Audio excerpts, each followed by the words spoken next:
नमस्ते। आज हम क्लास में कैरी ऑन करेंगे स्ट्रोक। बेसिकली स्ट्रोक होता क्या है, आइए अपन जानते हैं स्ट्रोक के बारे में। Stroke stroke is a brain attack. Stroke को हम ब्रेन अटैक के नाम से भी जानते हैं। It happen when the blood supply to part of the brain is cut of.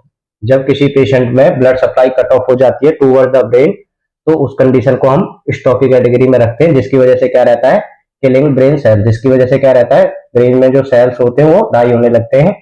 Damage to the brain, damage होने लगता है ब्रेन में। Can affected the body works, जिसकी वजह से क्या रहता है, अफेक्टेड हो जाता है body works. It can also change, जिसकी वजह से और भी चेंजेस आते हैं।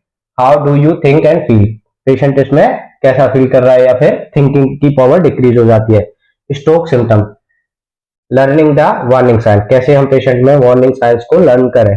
तो जिस इसके लिए एक मेमोनिक्स यूज होता है, जैसे बोलते हैं हम be fast. Be fast for होता है, बी बी स्टैंड फॉर होता है बैलेंस। जैसे मान लीजिए किसी पेशेंट के एक साइड वीकनेस है, तो वो क्या करेगा, उसकी बॉडी बैलेंस है जो नहीं हो पाएगा, वो एक तरफ गिर जाएगा। ई फॉर होता है आई, जिसमें हम पीपल्स का साइज देखते हैं, पिन पॉइंट तो नहीं है, पीपल डायलेटेड तो नहीं है, या फिर आई मूवमेंट को हम ऑब्जर्व करते हैं। एफ फॉर होता है फेशियल ड्रॉप। जब कोई पेशेंट को मान लीजिए स्ट्रोक हुआ है, तो उस टाइम क्या रहता है, फेशियल ड्रॉप हो जाता है। एक तरफ का जो फेस है ना, ड्रॉप हो जाता है, जिसकी वजह से अगर किसी पेशेंट को हम लोग खाना देते हैं या फिर हवा भरने के लिए बोलते हैं, तो ये साइड जो भी अफेक्टेड साइड है, तो उसमें क्या रहता है, एयर अकुमुलेशन नहीं रहता।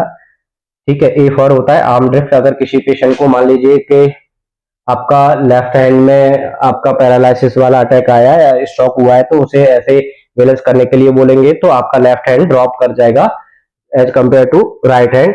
स्पीच होता है सेलरिंग ऑफ स्पीच। अगर पेशेंट को कोई भी बोलेंगे कि ये आप बोल के दिखाइए, तो क्या रहेगा, पेशेंट लड़खड़ाएगा, आवाज स्पीच में बड़ा चेंजेस आएगा। टी फॉर होता है टाइम। ये टाइम मैनेजमेंट बहुत जरूरी होता है, क्योंकि स्ट्रोक जब इवेंट हुआ है, वो हम लोगों को as a nursing staff time को मेंटेन, ये नोट डाउन करना है कि इवेंट कब हुआ था। ठीक है। जिसकी वजह से हम पेशेंट का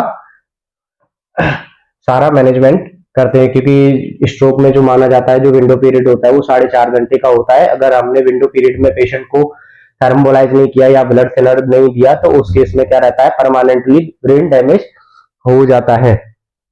स्ट्रोक बेसिकली 3 टाइप्स का होता है। नंबर 1 होता है टीआईए। टीआईए मतलब होता है ट्रांस इस्चेमिक अटैक। इसमें क्या रहता है कि किसी ब्लड वेसल्स में कोई प्लग या गुच्छा बना, जिसकी वजह से क्या हुआ, कुछ समय के लिए ब्लड सप्लाई इंटरप्ट हुआ, और जिसकी वजह से हमें सिम्टम देखने वाले बी फास्ट वाले, उसके बाद कुछ समय बाद वो डिजोल्व हो गए, तो उसे हम टीआईए बोलते हैं। एक नंबर 2 होता है इस्चेमिक अटैक, जिसमें क्या रहता है, कोई क्लॉट फॉर्मेशन की वजह से आगे का ब्लड सप्लाई ब्लॉक हो जाता है या बंद हो जाता है, तो उसे इस्चेमिक स्ट्रोक या फिर इंफाक्ट के नाम से जाना जाता है। नंबर 3 होता है हेमरेजिक स्ट्रोक। इसमें क्या रहता है, किसी ब्लड वेसल्स का रप्चर होने की वजह से ब्रेन में ब्लड का अक्यूमुलेशन हो जाता है, तो उस केस को हम हेमरेजिक स्ट्रोक के नाम से जानते हैं।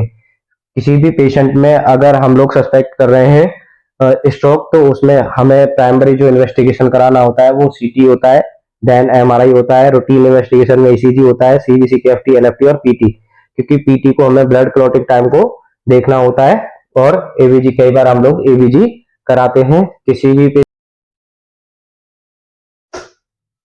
Risk factor of stroke. Stroke basically हमें हाइपरटेंशन, डायबिटीज, मेलाइटिस, जिनका ब्लड थिनर चला होता है, वो वाले पेशेंटों में, या चेन स्मोकर या क्रोनिक अल्कोहलिज्म वाले पेशेंट में, और ओबेसिटी वाले पेशेंट में मोस्टली देखने को मिलता है।